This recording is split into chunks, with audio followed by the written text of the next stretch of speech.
அப்போ டைவர்ஸ் கேட்டு வர்ற அளவுக்கு என்னதான் பிரச்சனை? அவன் என் பொண்ணோட வாழ்க்கையை நாசம் பண்ணிட்டான். முதல்ல பொண்ணு பார்க்க வந்தப்போ முதலாளி இப்படியே வெக்கப்பட்டு குனிஞ்சிட்டு இருந்தா எப்படி? நிமிந்து பொண்ணை பாருங்க.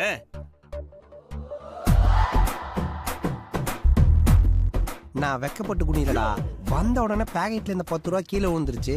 அதான் ரொம்ப நேரமா தேடிட்டு இருக்கேன், கிடைக்கல. கொஞ்சம் நவுரு. புரோக்கர் சொன்னாரு அம்மா அப்பா இல்லைன்னா கூட பையன் ரொம்ப பொறுப்பானவர்னு. பின்ன 2 வண்டியில ஆரம்பிச்சவரு இப்ப 6 வண்டி வச்சிருக்காருல. எப்படி ரொம்ப சிம்பிள். 2 வண்டி ராத்திரி ஷெட்ல வச்சு பூட்டிடுவேன், காலைல குட்டி போட்டுரும்.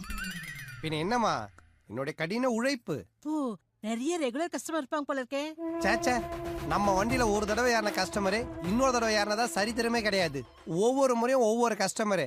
ஆனா ஒரே ஃபேமிலியில பல கஸ்டமரும் கிடைப்பாங்க. என்னதான் சொல்லுங்க, வர வர விலைவாசி ஏறினதால வண்டிங்க சைஸே சுருங்கி போச்சு.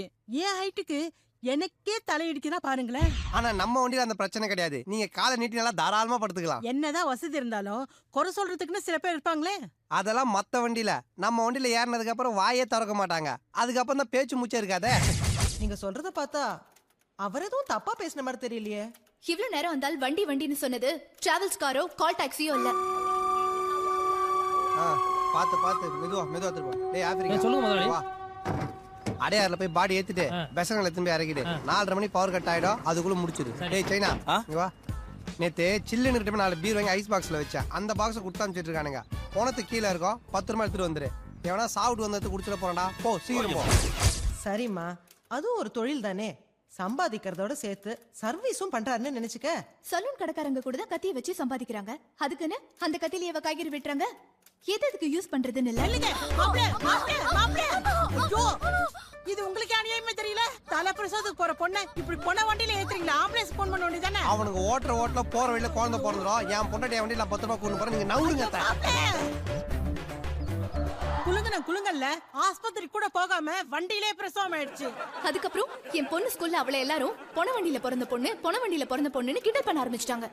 சைலன்ஸ். எங்க சார் உங்க கிளையண்ட்? அது வந்து மேடம், சிட்டியில பன்னி காய்ச்சல் பரவி இருக்கனால என் கிளையண்ட் கொஞ்சம் பிஸியா இருக்கிறாரு. அடுத்த வாய்தாவுக்கு கண்டிப்பா அட்டெண்ட் பண்ணிடுவார்.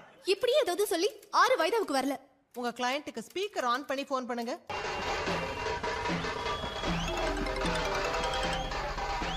ஹலோ சார், நான் லாயர் ரங்கசாமி பேசுறேன். நீங்க இப்ப எங்க இருக்கீங்க? என் அடுக்கு சட்டி மாமியாரும் அடங்காப்பிட்டாரி பொண்டாட்டியும் கோர்ட்ல இருக்க கொஞ்ச நேரம் தான் என் செல்லத்து கூட ஜாலியா இருப்பேன். அது உனக்கு பொறுக்கலையா? உங்களை ஜட்ஜமா கூப்பிடுறாங்க சார். ஏம்பா, ஆள் வரலாம் வேற கேஸ் பார்க்க சொல்ல வேண்டியதானே. ஃபோன் பண்ணி கூப்பிடுற அளவுக்கு புது கேஸ் கிடைக்காம போர் அடிச்சா அவன் புருஷன் டைவர்ஸ் பண்ணிட்டு அந்த கேஸ் அந்த அம்மா அட்டன் பண்ண சொல்லு.